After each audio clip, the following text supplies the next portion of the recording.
now. And Mike and Lori, you guys can take it away. All right, thank you, Evan. Thanks, Evan. I'd like to welcome both our current tournament directors as well as any future tournament directors. This is a training, like Evan said, that will cover the new platform. If anyone did not know, TennisLINK is actually going away, and everything we do will be on a new Serve Tennis platform. And that particular platform, we will not be able to transfer like in years past all of our tournaments. We will have to manually move everything over into the new Serve Tennis platform. Many of our tournament directors have received emails from Lori Sweatfinger already about the process and all the things we have to do in order to get up and ready to migrate the tournaments or put the new tournaments in. We're going to cover some of those things rather quickly, and any new tournament directors we may have, we will definitely work with you and send you out the packets necessary. So if this session, just being an hour, we go a little bit fast, just know that if you're a new tournament director, we will make sure that you receive all the information necessary to register for a new tournament. One of the biggest things we're going to cover first is, and there's many questions we receive from our tournament directors, how do we move forward in this COVID situation, this COVID pandemic?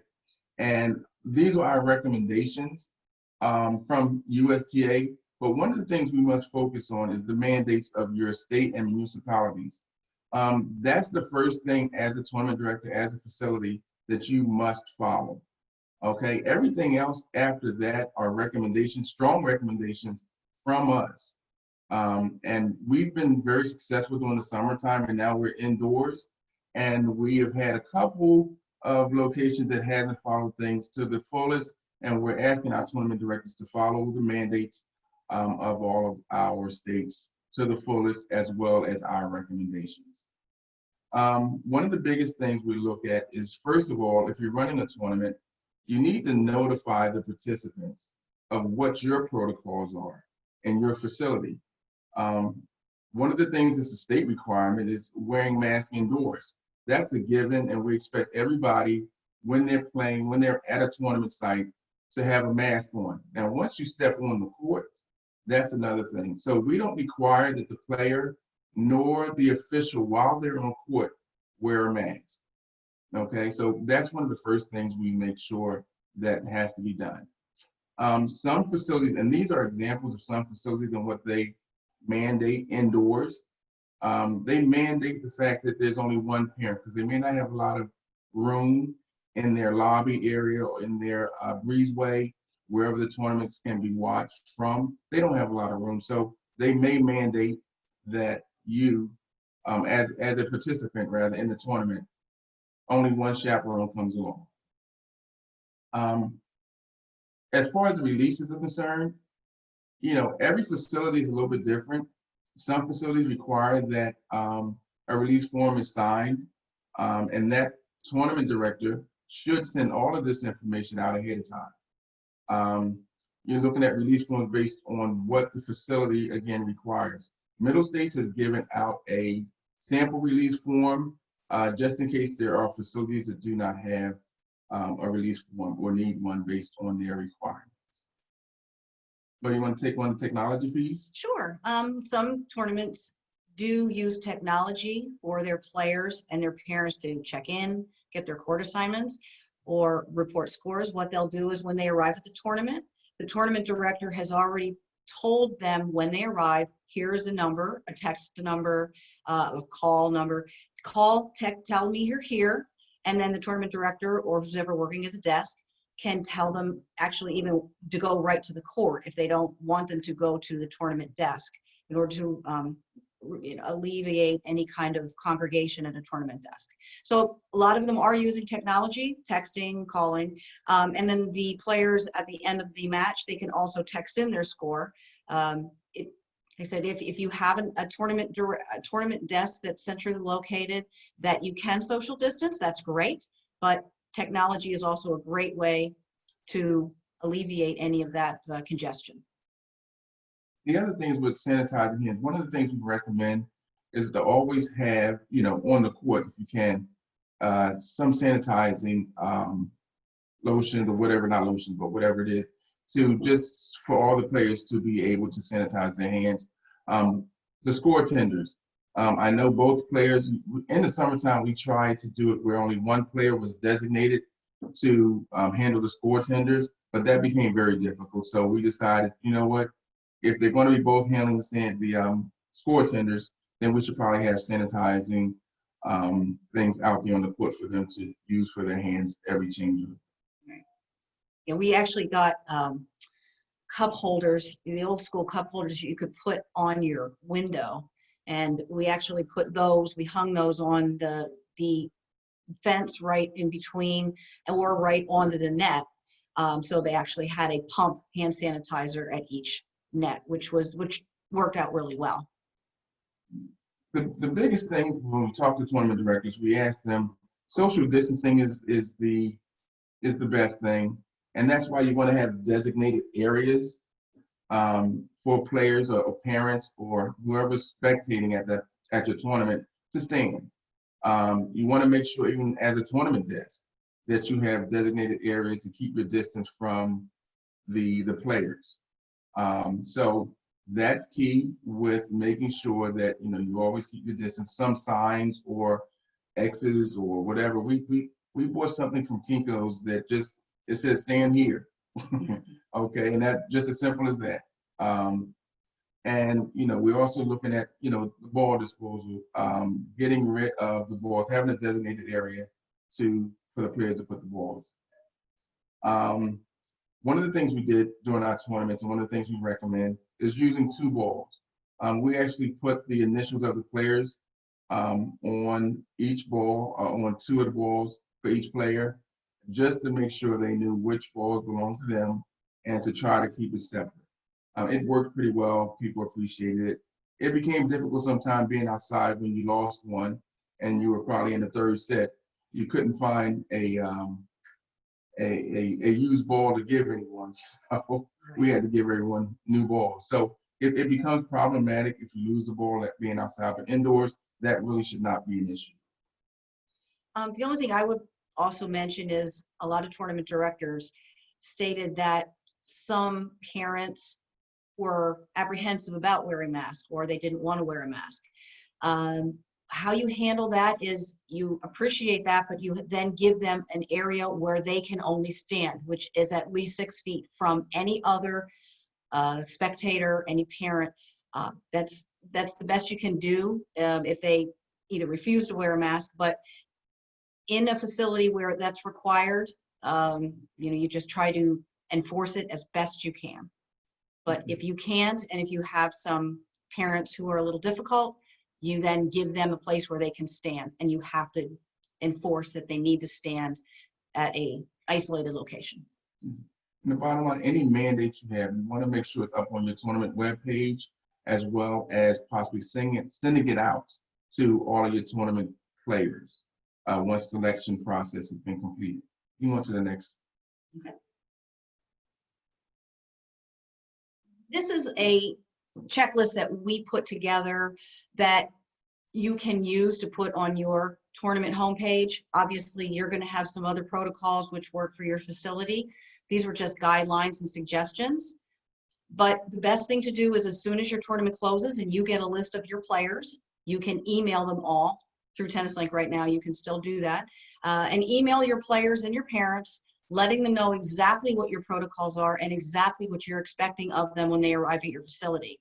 So these are a few of the suggestions that we had, arriving at the facility close to the start time and departing immediately. Maybe you're not going to provide water, and it's also a good idea for them to bring their own hand sanitizer so they have their own that's handy. Some indoor facilities have removed their benches, so they don't have chairs. You really want to tell your players that they can bring their own chair, that they only use their own chair. A lot of them have those little tiny, stools that they can put into their bags if you don't have benches. But that's something really important to tell your parents and players, because they don't want to come there without something to sit on. A lot of them will take their coolers and they'll sit on that, which is great. So these are just some suggestions that we can give to you, and you can cut and paste them and put them on your tournament webpage, and you can include it in your email. And I think after the U.S. Open and all the pro tournaments, I think the players pretty much understand that we're tapping rackets at this point to signal the end of the match. But again, you still want to, let the players know that going forward. Okay. Before we get to this, I just wanted to open it up for a few questions pertaining to the things we've recommended, as well as maybe something you guys have that you may do or have an idea for as far as your indoor tournaments coming up. I have to say the tournament directors during the summer did an excellent job, and I hope we continue that. Any questions there, Mary, that we may have? If not, we'll move on. Nope, all set. Awesome. Wait, Okay. Well, the next thing is us getting ready for 2021. Like I said in the beginning, TennisLINK is going away, and we have to get all the tournaments over into the new system. One of the key things that we have to do is linking your account with your facility. You have an account, and you also have a facility that you utilize to run your event. And in the new system, we have to migrate both of those. We also have to set up what we call a Stripe account. In order for you to receive the entry fees, as well as pay for your sanction fees, you need a Stripe account to be set up. And then we're going to show you actually how to add your staff.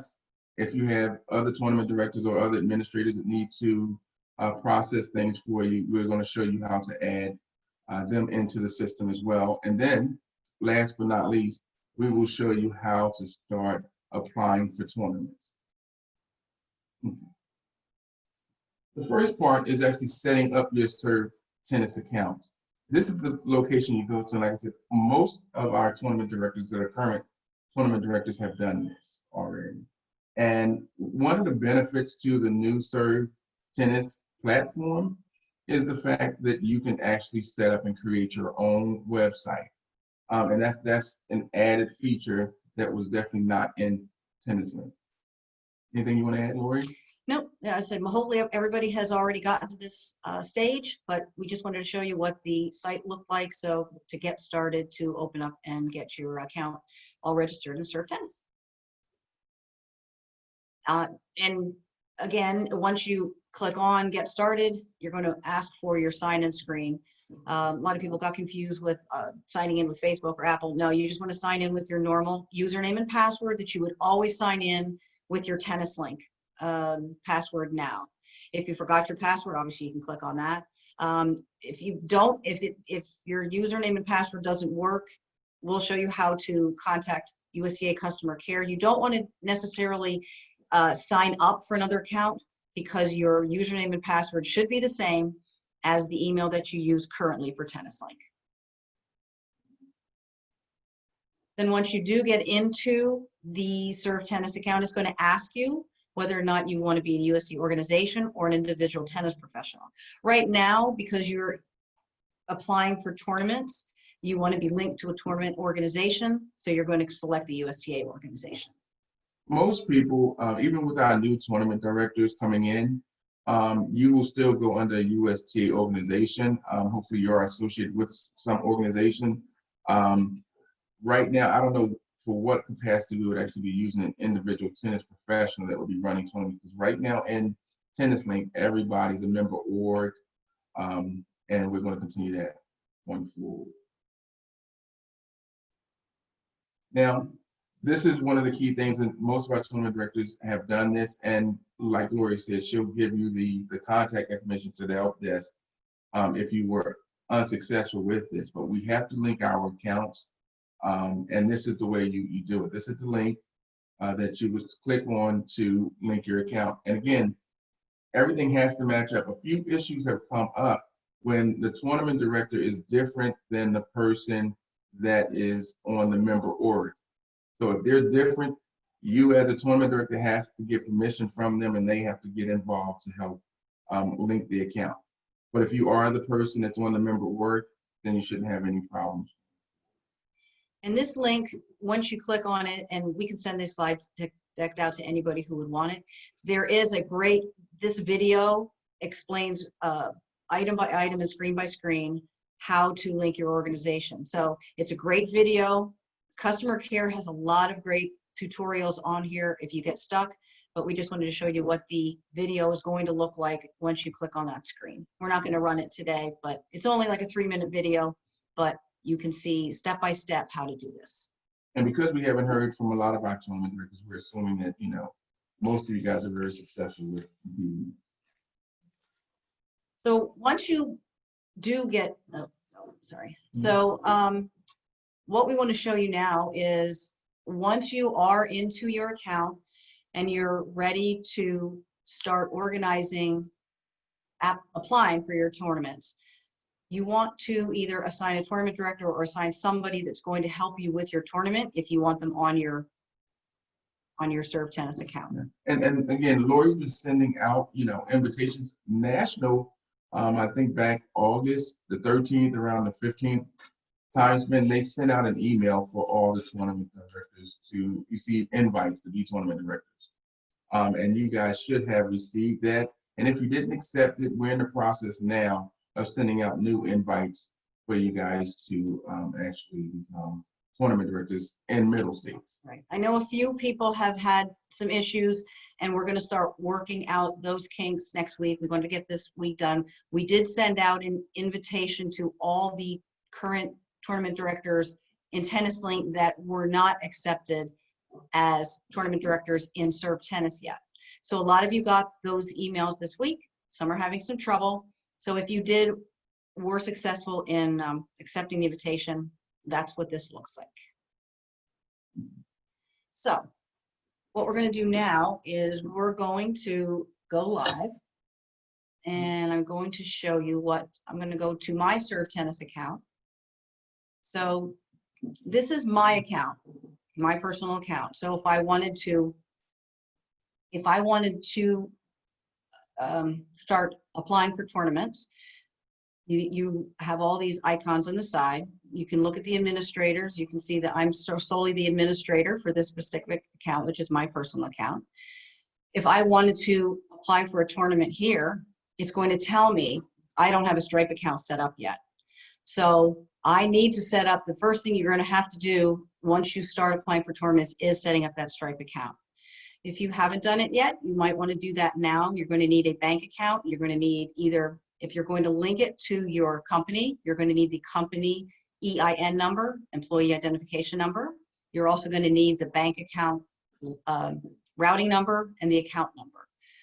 So if it's a personal account, which I'm going to just click on this just to show you what it looks like. If it's a personal account, you're probably going to need your social security number and then your routing number and account number. And unfortunately, this system will not allow you to go any further until you have set the Stripe account up. So just make sure if there's a controller or an accountant in your company that you have to go to, they may have to assist you with. Right. And once you go through this process, it's going to ask for a cell phone number because they're going to always text you and then give you a code to put in. It's very safe and secure, but so have all that information ready with what you're going to put in before you set it up so you're all set. Again, what's the nice part about once you're in Serve Tennis, see this help button down here, big, huge help button. Anytime you have problems, this is where you can on the fly connect with customer care. You click this help button, how can we help? And you type whatever is an issue and you can either get someone live or you're going to get, and then they're going to ask you how they can get a hold of you. So always remember that blue button is there to help you anytime. So we're not going to set up a Stripe payment right now. Let's just assume we've done that already. Yeah, we're just going to assume we've done that already. So I'm going to actually go to my Middle States competition department because here now you can see, well, I'm going to just drop down. You can see where this is my personal Serve Tennis account, but I'm also now linked to the Middle States competition department because I can request tournaments with the Middle States comp. I'm also with Gulf Mills, but that's just a test. So thanks, Arvind. Anyway, so we're going to go to the Middle States competition department. And we're going to see I'm the super administrator on this account. What I want to do is I want to request somebody to be an administrator with me. In other words, I might want to have a tournament Assistant tournament director. I mean, you can also request an approved tournament director once we request a tournament. But I just wanted to show you, if you wanted to add somebody here, to add an administrator, this is where you could do this. I don't have any contacts right now in this particular account. So I'm going to ask Mary, You can make me. Oh, you were going to be my tournament director. Okay. So, so I'm just going to ask Mary to help me with my tournament. So I'm going to ask Mary, and I'm going to put her USTA@USTA.com. I don't know if I need a phone number, but I'm going to try. I'm going to see. I'm going to ask her to be a super administrator because I want her to be able to go into my Serve Tennis account, my tournament. I want her to be able to help me in case I want her to move some players or make some draws. I want her to be able to do that for me. Yeah, and we all know Lori Sweatfinger needs no help, but for all intents and purposes, we're going to do that. And again, U.S. tournament directors might want to do the same thing. If your adult tournament director might want to make Mary Williams.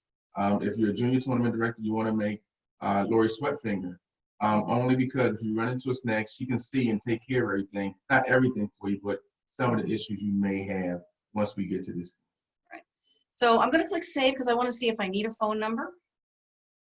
I didn't. So Mary now has gotten an invitation to be an administrator in my account, in my company account. So you can see here that it says invited. Once she accepts the invitation, then that's going to change to yes, she's registered. So it's just nice to know that I have somebody else there that can help me out. If I can call her and say, hey, Mary, can you change this player? Can you add an event? Can you do something in my tournament? So that's why it's good to have a couple different administrators on your account. All right, so I guess we are ready to see if we can request a tournament.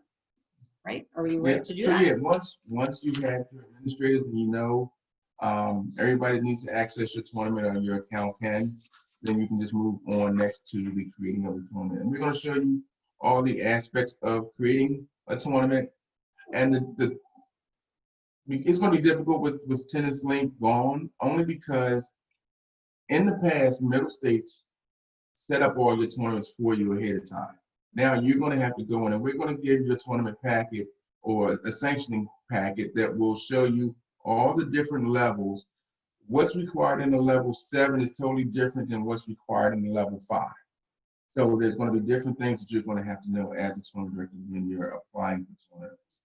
Which we will show you in a little bit. I also want to mention before we start this is that there is a video. It's an 8-minute video, I believe, on customer care, which we'll show you how to get to shortly, that also will go through this process step by step as well. But we thought that we kind of would do this live on the fly too, just to see what it looks like and to have a little fun with it as well. So we're going to add a tournament. And of course, myself, I'm going to create a junior tournament, but obviously you can do adult here and you can do wheelchair. So we're going to create a junior tournament. Now, as you can see, we have set up level 1s, 2s, 3s, all the way up to level 7s. Now, level 1s and 2s is a national, and we can't, there wouldn't be anything we can do here. Level 3s open and close, 4s open and closed, which we're going to explain all that for 2021. 5 open and closed, level 6s and level 7s. Now you notice we don't have level 8s anymore. Level 8s is going to be handled differently in the programming section in Serve Tennis. So we're going to do a level 7 tournament today, and we have the sanction fee set up as just $1 because it's a test. So our tournament name, we're going to go, test tournament. Our primary facility. So we need to find a facility. Well, I'm going to ask Arvin if he'd like to have my tournament at Gulf Mills. And I guess we need a facility. I mean, as the junior tournament, we don't have a facility obviously here at the office, so I need a facility. So obviously, if you were doing your tournament, you would choose your facility. You may be a tournament director that might be at a couple different facilities, but right now, I'm going to just say, Arvin, can I have my tournament here? And you can add a different, you can add a couple different additional facilities. You may be having a multiple location tournament, so you can add multiple locations here. Start time. So let's go to, let's just say we're going to go to January now 15th. And we're going to go, well, at level 7, no, let's do this right. Level 7 is a one-day tournament. It has to be a one-day. So we're going to go to just the 16th. And we're going to, you have to add a time. So we're going to say the level 7 tournament is going to be January 16th on Saturday. We're going to start at noon and we're going to end at 6. So you can obviously change these times, but we're going to always add a time. For a one-day tournament, you're going to have a start time and an end time. Registration date. Right now, I'd like to have it 6 weeks before, which we normally do. So if it's in January, we're going to count, there's 1, 2, 3, 4, 5, 6, December 5th. That's when we're going to, oh, that's closed, sorry. See, now that's confusing for me. So we're going to do this. That's the registration closed. So we're going to close the level 7. Good thing I looked at that. We're going to close that the Sunday before. So we're going to close that the 10th. Now we're going to open it 6 weeks before. And that was December 5th. And the other button, the automatic open registration, when published, you have that option, but we would keep it closed. This is, as soon as everything's approved, it would show up on your tournament home page. So you want to make sure before you do anything and showing it, you have everything up on your home page before you make it public. And the new thing for 2021, which we will also tell parents too, but something to know, registration close time, regardless of the date, for junior tournaments only, is going to be 5:59 p.m., which is 6 o'clock at night. It's not midnight anymore. It is always going to be 5:59 p.m. That's for national and sectional and district tournaments. So it's always going to be 6 o'clock at night. That's going to be the new start time or closing time. So no more midnight, no more emails at 11:45 saying I can't get into the tournament. That's going to be the new close time. Yes, so it will start at 6:05 that they'll start calling and asking to be added to the tournament. So Right. they happen a little bit early for the tournament. Right. Now the open date and time, you can open it any time, but noon is fine. It's the impressed time, so noon should be okay. That's fine. So here's where you want to add your tournament director. Now, if you're going to be the tournament director, I guess you're going to add yourself. I'm going to find an approved tournament director because I want to see if this works. And I am going to add Michael Kennedy. I want him to be my tournament director. Oh, I see that he is actually an approved tournament director. So I'm going to select him, and it actually says his safe play status. He is approved. However, he is expiring 12/23/2020. So if he is going to be my tournament director for this 2021 tournament, he is going to have to make sure that this gets corrected. We're going to incorporate Evan at the end, who is our absolute safe play guru, who will help you if you have any problems with your safe play, and he'll go into that a little later. But you're going to make sure that your tournament director is safe play approved. And hopefully this tournament will take me and hope that I'll get it done. But looking at this date, we have a lot of tournament directors in this case that are expiring with their requirements as far as that's concerned. So let's take care of that as soon as we possibly can. Like she said, Evan will assist you in any aspect of this going forward. Right. Now, if this tournament director who I selected was not approved, it wouldn't let me select it. It's not going to let me go through. So that's why it's really important to get everybody, if you look at your safe play, just make sure that you're all up to date. So I'm going to select him, and it's going to give me a green arrow, and I'm going to confirm it. So he is now my approved tournament director. Now, the Stripe account that you already have set up would come up here. So I'm just going to click this, and I'm going to create my tournament. Let's see what happens. Crossing my fingers. Okay, I'm in. So there's a cool little thing here that has a checklist. So there's 4 items I need to do on my checklist before I can submit it for approval. So here's my test tournament. It's at Gulf Mills. It's on Saturday. Here's my registrations, open and closed. So now what I need to do is I need to add some events. So we're going to click Add Events. We're going to add boys and girls. we are going to have this is a level 7. So I'm going to do a 12 and under green. 12 and under. Okay. And I'm just going to do singles right now because it's just a level 7. And let's add divisions. And there we go. There's my boys and girls divisions, 12 and under. That's the new, I can't even talk. New features that we have for next year that will actually benefit the kids. We could actually run mixed or co-ed events, and the kids will get, credit for that as well. Unlike in the old system that was not available. We're not going to do that at the beginning with our events, but in the future we will be adding those types of events. And here, you can see if you may say, oh, I didn't want 12s, I wanted 14s. Okay, so we could do that. Add divisions. Oh, and I don't want the 12s. Let's delete the 12s. No, nah, I'm going back. I want the 12s. So we'll add those. And I'm going to take the 14s away. So it's very, very simple there. And you can clear all selected and start over. So we're going to click our continue.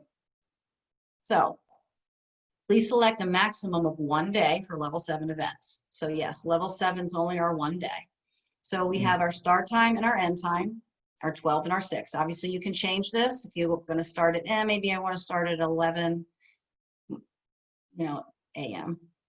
Maybe I want to start at 11 a.m. Date and time must be on or after the start time. Well, they like 12 p.m. Now, event check-in, we're going to leave that off for now, and we'll explain that a little later once we get into the weeds of these. Your surface, hard, green clay, red clay, or grass. So indoor, it doesn't matter right now, indoor or outdoor. TENNISLINK, this only has hard court. So if it's indoor or outdoor, it's hard. King of Prussia, oh, sorry, here's your indoor or outdoor. We're indoor. There you go. Make the event free? No, we're not going to make this one free. We're going to charge. Now, I'm going to go to, we're going to our $35, our level 7 right now. Now you can see that this system automatically calculates how much you're going to make per player. So it actually takes out, I won't say TENNISLINK fee, it will take out the fee for using the product. Like TENNISLINK did the same thing. There's a fee to using this as well. And then entry fee. There's entry fee. So we're going to click continue. Laura, you want to take a quick break. When will you be sending out the information on the fees for the Stripe accounts?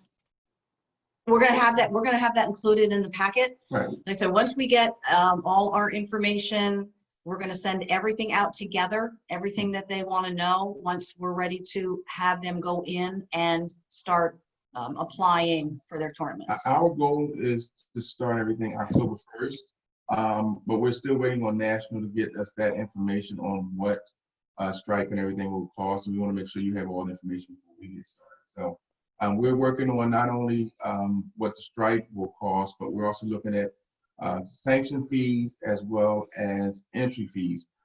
They will all increase somewhat going forward. Once we get that finalized, we'll be sending that out in the packet. And the goal is October 1st. Right. And Delane, yes, you have to have a current member org for the foreseeable future as of right now, correct? Correct. Yeah. Well, yes, I mean, member orgs as far as if you don't have one through the 31st, you still have to get one through the 31st.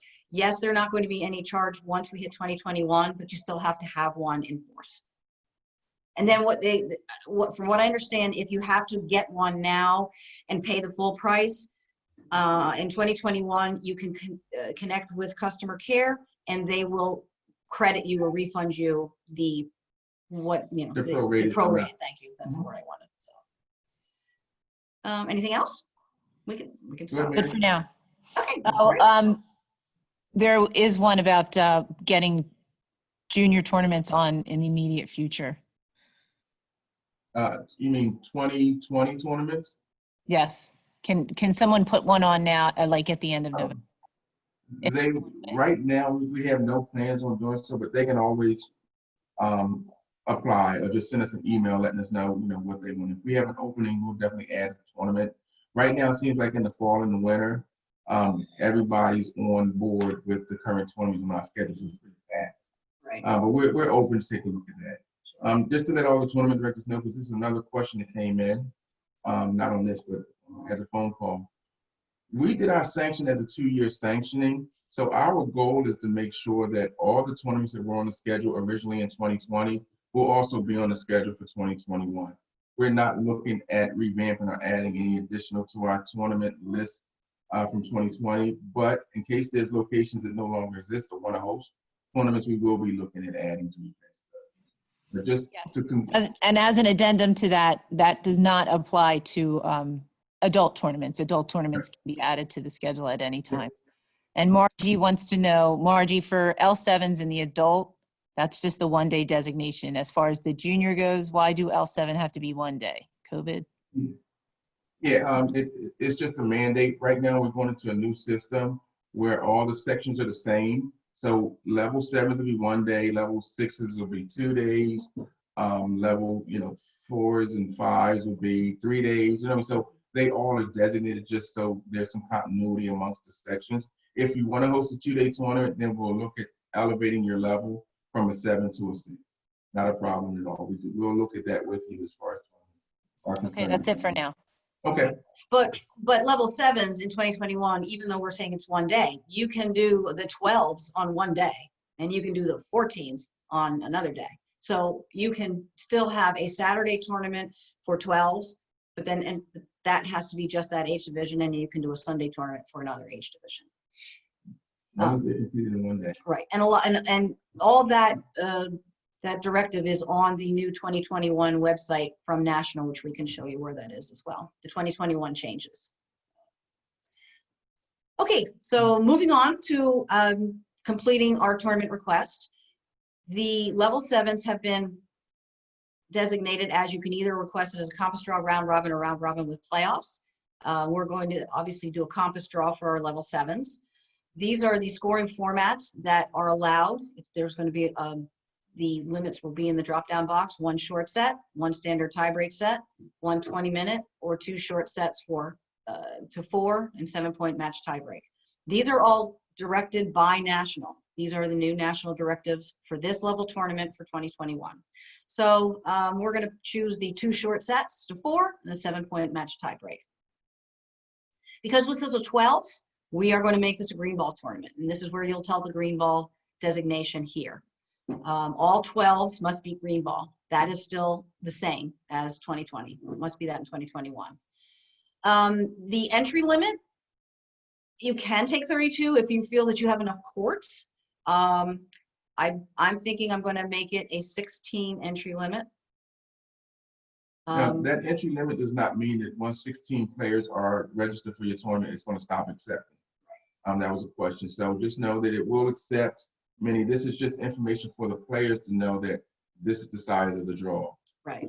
Now, also, as you can see, these tournaments may have round robin. So if you feel that you can take more and still do a compass or a round robin and complete it in 1 day, there are ways that you can make a draw fit to do it as a 1-day tournament, depending on the format. You can do 20-minute timed matches. Keep in mind that anybody who had a level 8 this year in a green ball can now do this as a 7, and this is the new type of match format, scoring formats, in order to take more players and get more matches in, and in 1 day. And that's one of the things Lori just brought up. We're looking at our level 8s will eventually be level 7s in 2021. Of course, the orange ball will continue, and we'll work with the orange ball tournament directors to make them what we call our programming event, or our junior circuit, that will not count for ranking points, but there's a new system in place for that youth progression. And then the player selection is going to be automatically defaulted to bottom up by ranking, which, in other words, these are still ranking tournaments, but anyone who has no rankings or very little rankings are selected first, which we're doing now. Yeah. So we're going to click save. And we can see that, I'm going to move my screen over here. So you can see that we have everything here. And we're going to click submit. I'm just going to look at my screen, make sure everything looks good. I'm going to click submit and see what it tells me. So 2 events have been added to meaning 1 boys, 1 girls. Okay. So it looks like my checklist still says I have 3 items left. So let's see what.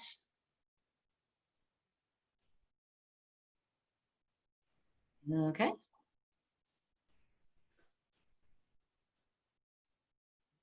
It's taking a long time.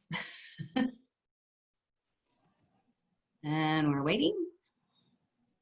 Fix yourselves. Couple of questions we can do while we're waiting. Yeah. Okay. Have to pay a sanction fee for having the L7 tournament Saturday and Sunday for different age divisions. You can add the different age divisions on one sanction. We can distinguish that by the divisional level. Mhm. So you can do it all in one sanction. And we usually sanction for 3 days, max 3 matches per day. That, I'm guessing that you have to, that would not be an L7, Margie.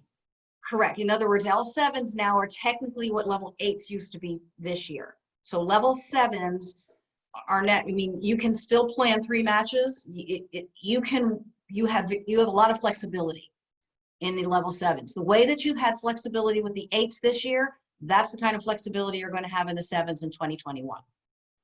A lot of times the 8s have become 7s, the 7s are becoming 6s, the 6s are going to remain 6s, and the 5s are 5s. So for the most part, just your 8s are moving up. And your 7s And are we going to be limited by how many divisions we can run? Are you talking about in the 7s or? Dennis Oliveira wants to know if he's going to be limited in how many divisions. We're pretty much going to keep the schedule pretty much the same way. And it all depends on your location. So it will vary on what we believe you can handle. Yeah. Okay. So whatever you've done in the past, it's not going to change. It's just how you run the tournament. Yep. It's all a matter of what you can handle.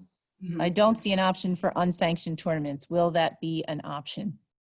Yes, that will be an option. Yes, that will be an option. Told you that a million times.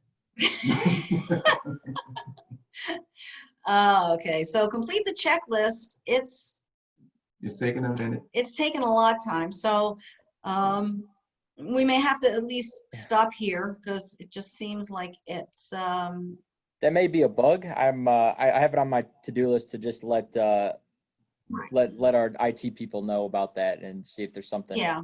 Like I said, we're not control. right. We're not quite ready to have everybody like drop everything and start doing this today. We just wanted to show you what it's going to look like. So at least we can get you through to this part. And once you have all this checklist done, you're going to submit the tournament for approval, which is over here. And once it does that, that goes to us. We look at it. We look at all the different information, and then we approve your tournament, and then it gets sent back to you. So this is one of the reasons why we actually are asking you as tournament directors to add, Mary or Lori in as a super administrator so that they can help in these instances where your computer may freeze, or just to set up, because I know this is a new platform and we're probably going to look at sanctioning by quarter, and then maybe 6 months. So just because it's going to be a learning curve for all of us. for all of us. We're going to have another training that's going to go into what I call the nuts and bolts of running the actual tournament.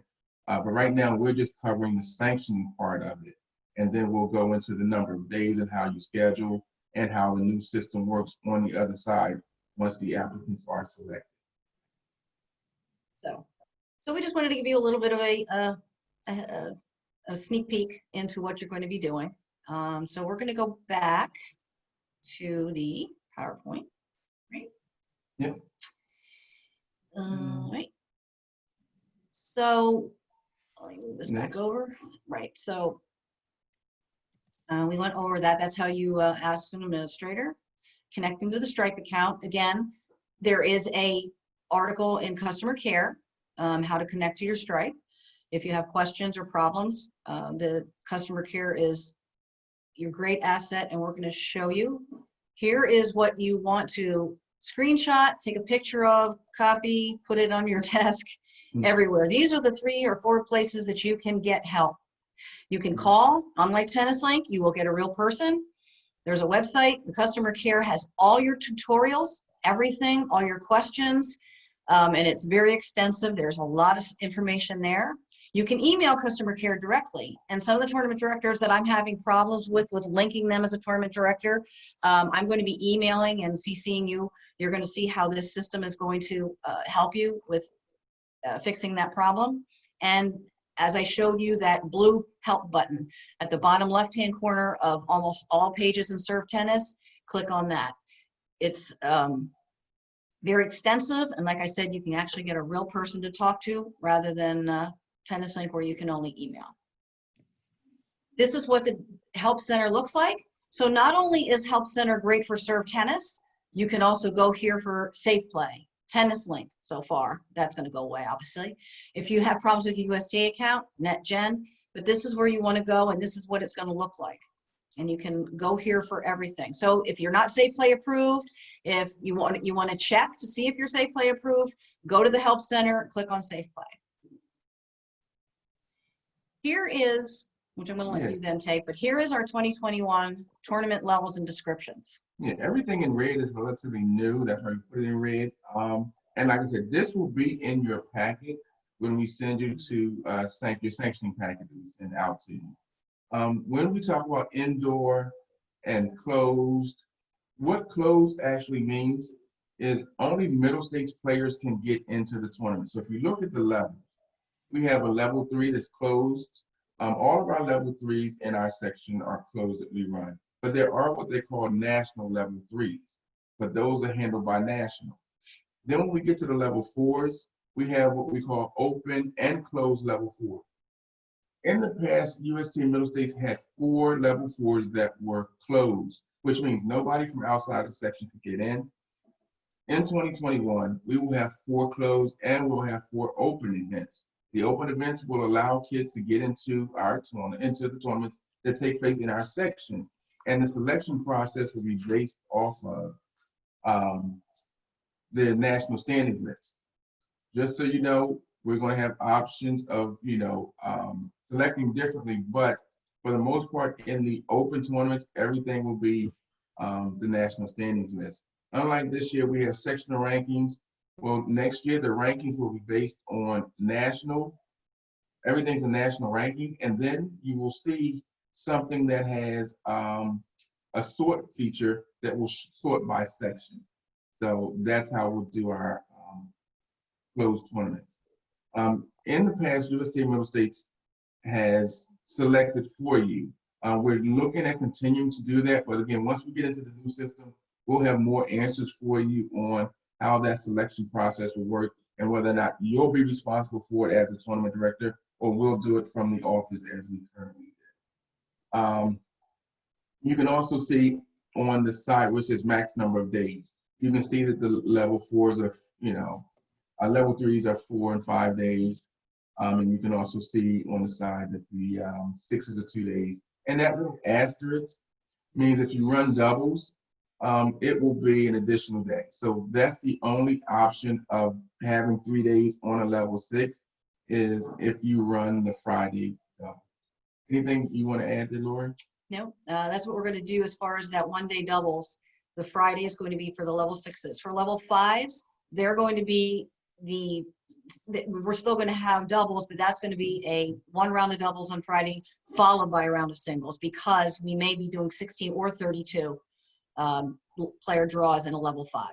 So right now, the Friday night will only be for the level 6s. If you look at the draw size and format, there's something in there that you may not have seen before, which is flighted draws. And that's something that we'll go over in our next tournament directors training. We may have some events that are flighted draws and we'll explain to you how that works and how you have to schedule it. So that's something that's totally new as well. That's an opportunity to, alleviate some of the court time as well as give the kids an opportunity to play more of a level-based event by having. So Any In questions? tennis, someone is asking, Mark is asking, how do you cancel a tournament? That functionality is available in Serve. It's almost the same as it is in TennisLink. You can put it in the title. And then also, I think there is a, How to cancel tournaments for 2020 or 2021? I was assuming 2021 because we already know how to cancel them in TennisLink. Yeah, I mean, I'm sure there's going to be a functionality in the new tournament desk, but we haven't even seen that yet. So, but I'm assuming that I know that you can delete a tournament before it's approved, but I can't, I'm sure there's going to have a cancellation, you know, We're hoping. Function. function. Yeah. Function. All right. Anything else before we go on? Let's see, we have 12:52. So actually, we are going to hand this over to Evan. We wanted him to let everybody know what you can do if you're having trouble with your safe play status. How do you check your safe play status? How do you see if someone else is approved that you may want to hire? Evan, take it away. Thank you, Lori. Sure. That was super helpful. So I'm going to go ahead and share my screen, and I'm going to. Oh, do I have to stop sharing? Nope, you're good. I can do it on my end. So, Okay, great. Yep. So I'm going to just go through everything of how to go and access your Safe Play account and how to go and get everything approved if that's what you're needing to do. So I'm going to stop sharing Lori's. I'm going to open up mine here.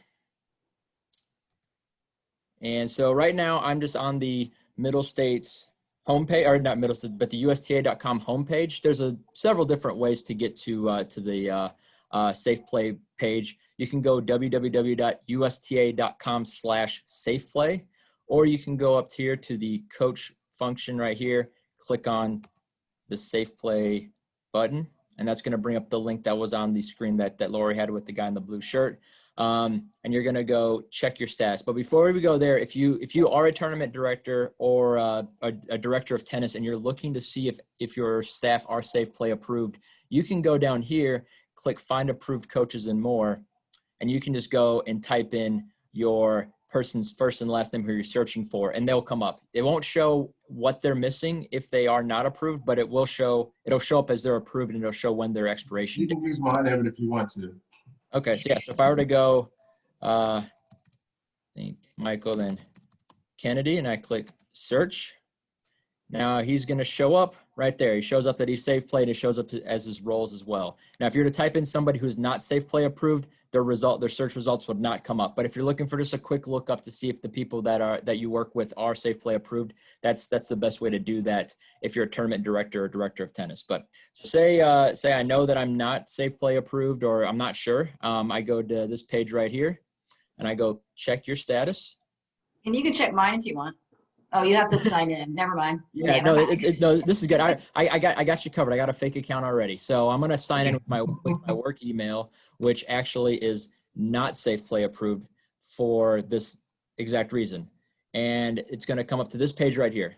So as you can see, we got 4 circles here. And if they are gray or yellow or red, it means that you're not approved in that. Gray means that you haven't started it. Yellow means that you started it but haven't finished, and red means that it has expired. So you can tell I'm way behind in all this stuff. But right now we're at the personal information page, and so if I scroll down here, I can go and I can enter in all my info, like what my job title is, and also for those of you who are looking to get USPTA and PTR continuing education credits, make sure you have your USPTA or PTR number put in the appropriate boxes. This is how we're checking, and this is how we're verifying that you are USPTA or PTR approved. And you can also click on these right here, and they'll bring you to the PTA and PTR pages to see what they have on file for you as far as how much continuing education credits they have for you and all that stuff. So make sure if you're looking to get your dues paid for, you have your USPTA or PTR number entered in right here.